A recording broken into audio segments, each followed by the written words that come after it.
Bismillahirrahmanirrahim. Assalamualaikum warahmatullahi wabarakatuh. Alhamdulillahirrabbilalamin. Bersyukur sekali hari ini kita bisa bertemu kembali. Insyaallah hari ini kita akan belajar tentang makharijul huruf al-jauf. Ya, huruf al-jauf adalah huruf yang keluar dari rongga mulut dan rongga tenggorokan. Huruf al-jauf ini biasanya kita kenal dengan huruf-huruf mad. Huruf-huruf mad atau huruf-huruf yang panjang. Jadi semua huruf yang panjang itu keluarnya dari al-jauf atau rongga mulut dan rongga tenggorokan. Nah, huruf-huruf al-jauf sendiri ada 3. Yang pertama adalah huruf alif. Huruf alif yang didahului oleh huruf berharokat fathah. Kemudian huruf waw sukun yang didahului oleh huruf berharokat dhammah. Dan huruf ya sukun yang didahului oleh huruf berharokat kasrah. Baik, kita akan bahas satu persatu ya. Yang pertama adalah huruf alif. Huruf alif yang didahului oleh huruf berharokat fathah. Cara pengucapannya adalah dengan membuka mulut kita. Nah, posisi lidah saat kita mengucapkan huruf fathah ini adalah dengan cara ya, posisi lidah sejajar dengan gigi seri bagian bawah. Nih, seperti ini. Jadi ini lidah, ini gigi seri. Posisinya lurus sejajar. Nah, kita bisa praktekkan bersama-sama, misalnya a, ba, seperti itu. Kemudian yang kedua adalah huruf waw sukun, sebelumnya adalah huruf berharokat dhammah. Cara pengucapannya adalah dengan memonyongkan atau menyatukan kedua bibir kita ke depan. Misalnya seperti kan, menyatukan kedua bibir kita ke depan. Nah, posisi lidah kita saat mengucapkan huruf dhammah ini adalah dengan mengangkat pangkal lidah sedikit ya ke atas ya. Ini posisi pangkal lidah dan ujung lidah ke bawah. Kita bisa praktekkan bersama-sama. Misalnya jadi posisi bibir memang benar-benar monyong ya, sempurna. Jangan setengah-setengah, jangan ragu-ragu, apalagi malu-malu. Harus benar-benar monyong. Bu, seperti itu. Kemudian huruf yang ketiga yaitu huruf ya sukun.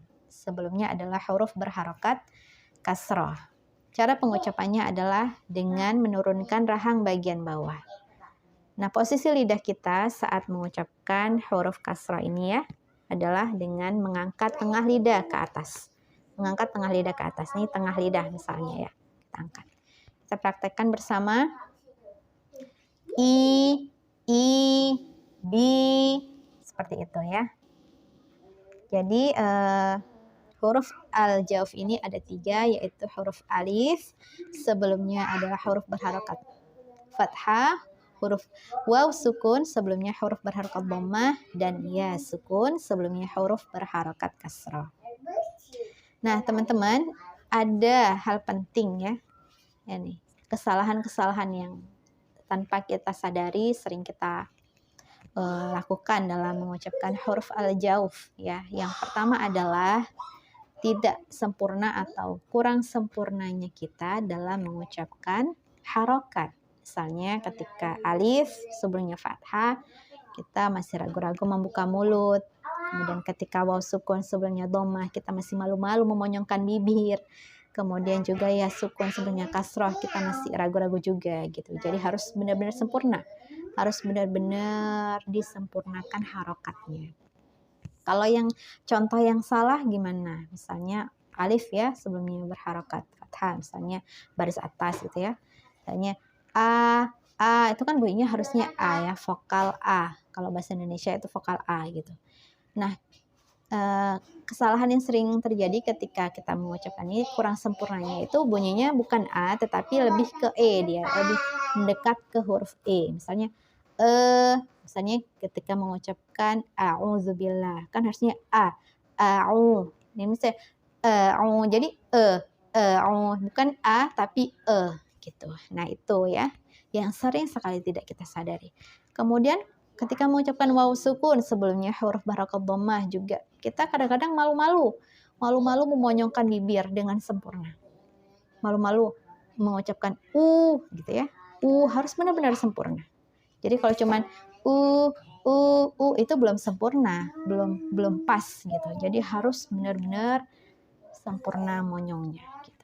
Gak usah malu-malu kalau kita membaca Al-Qur'an ya. Misalnya bukan jadi itu belum sempurna, harus benar-benar monyong. Kemudian untuk ya sukun sebelumnya huruf berharokat kasroh. Nah ini juga kalau dalam Indonesia ini adalah vokal i ya, bukan ya.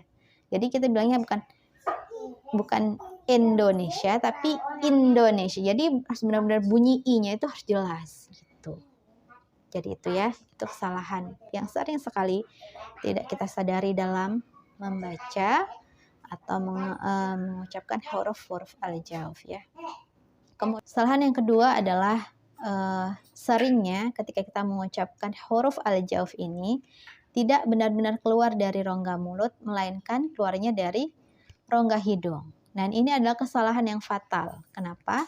Karena huruf al-jauf dan huruf al-khayshum itu adalah dua huruf yang berbeda. Ketika kita mengucapkannya sama, artinya ini adalah menjadi sebuah kesalahan yang fatal gitu.